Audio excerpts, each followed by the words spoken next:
Hello, Kansas and Western fans. It's time for episode 23 of the construction of the Kansas and Western HO scale railroad. Today we're going to be publishing a day early. Normally I publish on Fridays, but tomorrow I just have way too much going on to mess around with this. So everybody's going to get an early post and an extra day of voting for this weekend for the poll at the end of this video. So we will start at the beginning of the layout and work our way around to see what I've gotten done. I was mandated with structure construction for this couple weeks, so we'll focus mostly on that, but I'll show a couple of the things that I've gotten done. And you'll see here I've got some parts that I've just painted. Don't really have much time to do much else meaningful. That was another reason to get started this afternoon and post this afternoon. So we have the Royal Gorge route here. Nothing new here because there's not going to be any structures in this location. Got one of these little campers put together. Not sure where in this area for the Royal Gorge route, but with the Arkansas River along this whole foreground, I'm going to be probably installing a campground of sorts. So that's the point of the little camper there. Add a few of them. There's a neat campground along Highway 50 in the Royal Gorge area where you can camp right next to the river, which I imagine makes for some really easy sleeping with the sound of the river at night. But anyway, down here in Canon City, I've gotten a lot of the elements of this station put together. A lot of details left to add. That's why I haven't gotten these walls installed with the base. But I got a good start on the station, so that was pleasing because there's just a ton of parts for these stations if you ever put them together. A lot of painting to do. So that's all I've gotten done on the station for now. And moving down here to Portland Cement. Nothing new in this area. I do have all the track now for the entire Canon City area, including turnouts and flex. So that's something that I can work on whenever that's ready. Still need to buy another structure kit for that maintenance shed though, for the Royal Gorge Railroad. And moving around, the workbench here, all I've really added was I added some cork here for posting some instructions for all the work on these kits. So that's been kind of nice. Still in the midst of working one, there you see the pieces. We'll move around. And down here in Pueblo, I finally got some more track laid out. I think I'm very close to being done buying track, so that's kind of exciting because obviously it means I'm almost done laying track. Still need a few more turnouts for Pueblo, but I've got quite a bit of flex added. Maybe one or two more bundles of flex, and this will be ready to be laid. I still have to work on some industries. I have a few on order to help fill this area. So I'm still mentally trying to figure out how I want things to lay out in here. And around here to La Junta Yard. Nothing new in this area. If you saw my ops video last week, you saw that I do have all these ends of these yards, these engine facilities and so forth, wired and powered now. So those are all included as operational. And down here, this other end of La Junta Yard is also wired and running. So I can include that as part of operations. And you'll notice, if you haven't noticed in lots of videos, La Junta Yard has been just jam full of cars for these last several months while I build the Wichita Yard and other areas. So that's part of the reason why the Wichita Yard is so bare, because a lot of the cars are sitting down here where they're out of the way. And I've kind of established a rule where the only cars that are allowed on the top level are ones where I've at least gotten the trucks and wheels weathered. Just because on the upper level videos they stand out a lot more because a lot more of these videos are track level height, and that really stands out to me in a lot of operational videos is when there's bright shiny wheels and axles and gloss black trucks in operational videos. I'm trying to minimize that, so that's the other reason why a lot of cars are still down here. I managed to knock out a few cars a week, and when I do, they go to the upper level. Anyway, moving around down into Lamar. Nothing new here.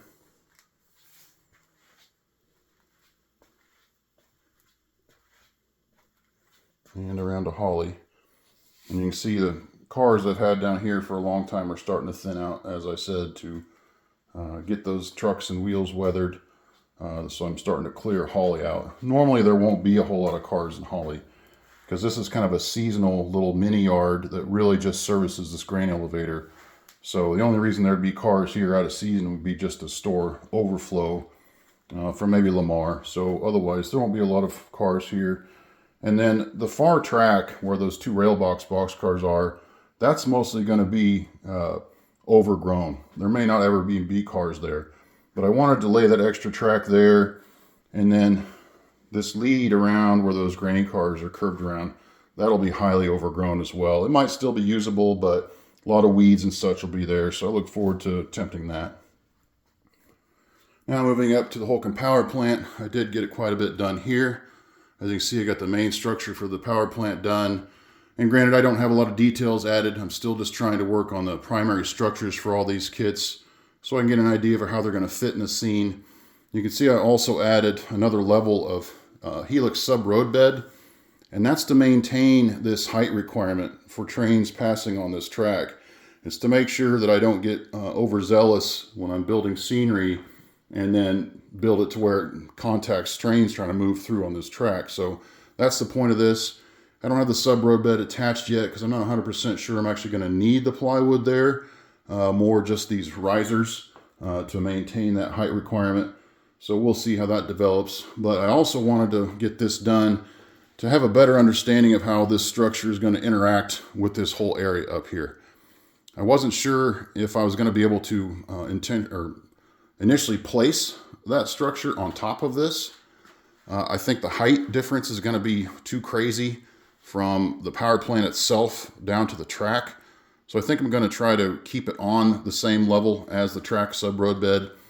This kit itself is, I think, almost 3 feet long, though, if I build it out according to the plans. And that's obviously not going to fit in this area. I am going to cheat this plywood out here a little bit more to kind of fill this gap to give me a little more room to work. But it's not going to fit as designed. So I'm going to have to kind of jerry-rig it, kit bash it, whatever, or decide to just leave some of the kit out. But we'll see how that develops as it moves forward. And then I have this transfer house built with the first conveyor that will be fed by the tracks. I needed that built so I could see how much space it would take up, how I'm going to be able to lay track in this area. And then I still want to build the conveyors, obviously, that go to the power plant itself, and then in the other direction for the coal piles. And you can see on the instructions here what it's supposed to look like. Something like that. So not sure how that's totally going to work, but I've got a good start on this kit so I can start to figure that out. Once I have that figured out, then I can finish this track, this spur over here from Garden City that will feed that plant. And then over here in Garden City, nothing new. All this track has been wired, though. I just actually kind of forgot to feature it in my last ops video, so that'll have to make another ops video, and hopefully by then I'll have a few more kits built to represent these two industries up here. And moving around to, excuse me, I just forgot the name of this grain elevator. Not important. We'll move on. Charleston, that's what it was. Charleston elevator. And now we have the Wichita Industrial Plant. Nothing new here. I've had this track for a while.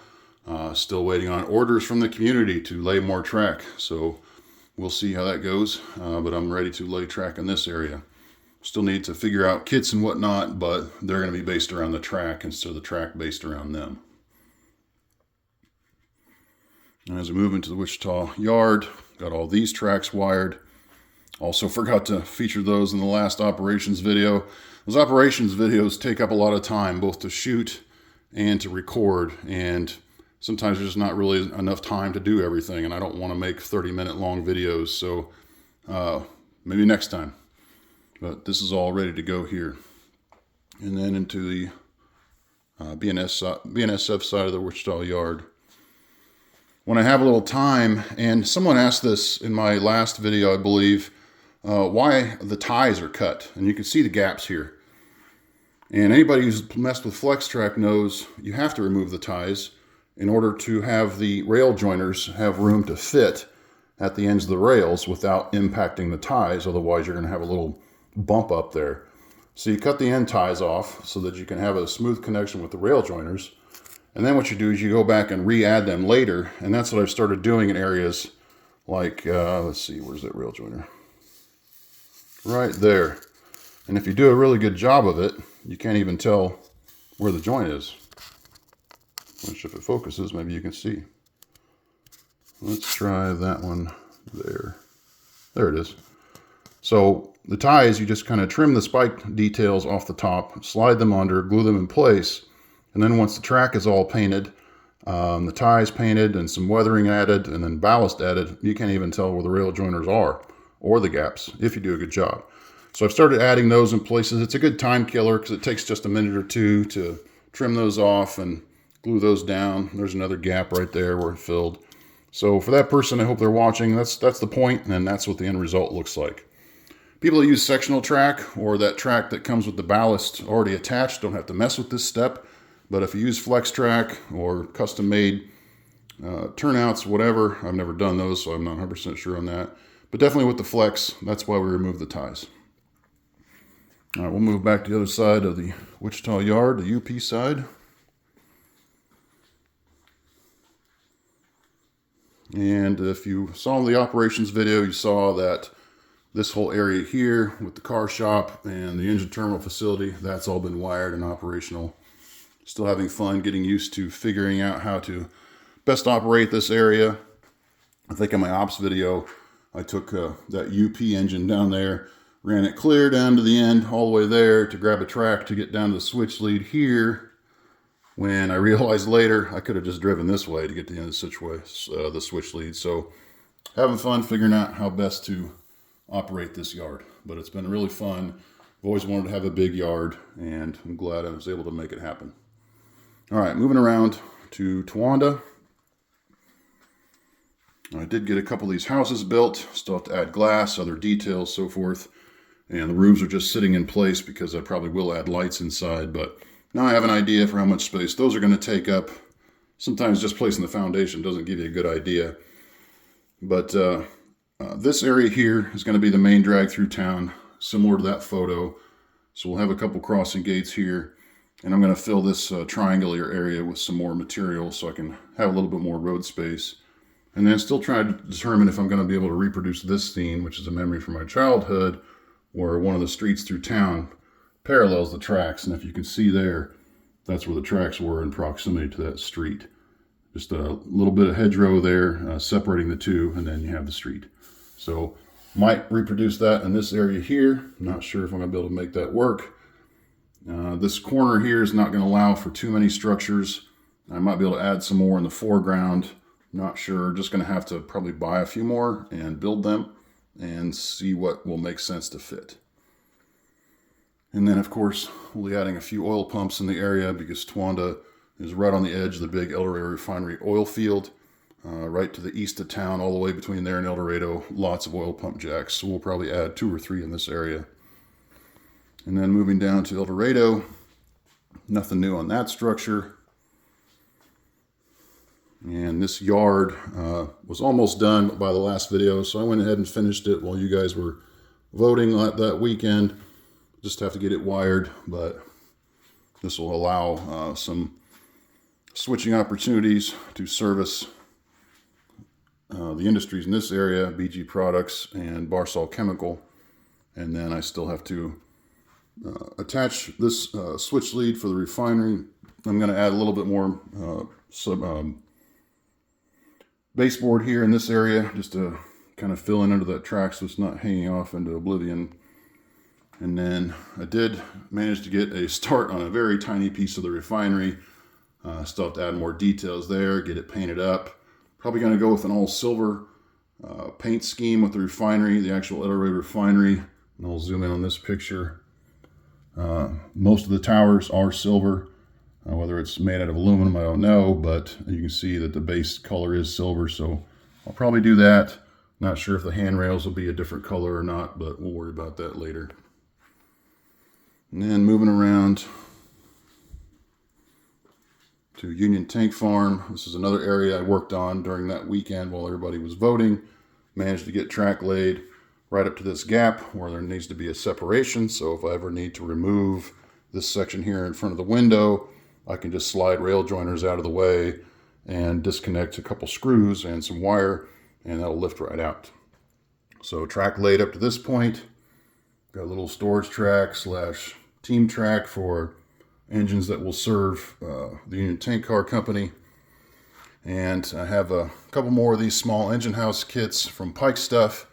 If you've ever built those, though, you know, you can build them any way you like. There's lots of options, and they have some score lines on the sides or on the insides, but you really have to do a lot of X-Acto knife cutting. And it's, for me anyway, it's very difficult. It's painful to on my fingers to put that much pressure. It's not perfect, and I really don't like it. And I'm going to build several of these, so I decided to pull the trigger on one of those micro. Oh, now I can't think of the name of the company off the top of my head, but got one of those mini table saws. So that's on order. Looking forward to putting those kits together once that arrives. That'll be kind of fun using one of those. So that's about it for now. Kind of a long video, but would have liked to have gotten more structure work done. But if you've built any of these kits, then you understand it just takes time, because you got to cut out the pieces from the sprues. You got to sand them clean. You've got to paint in advance. You got to glue parts, but then wait for those to dry before you glue other parts. So it just takes a lot more time than track laying. So I will keep working on it, but now's the time for voting. This time you'll have an extra day. So Sunday, U.S. Central Time is still the cutoff. But let me know what you all would like to see me work on for the next couple of weeks. Leave a comment below to just share your thoughts on what you'd like to see, and we will compile those on Monday afternoon. I will post a new update video to share what the results of the vote are and explain what I plan to do to carry out those instructions. I appreciate everybody's feedback, your participation, and I thank you for watching. Have a good weekend.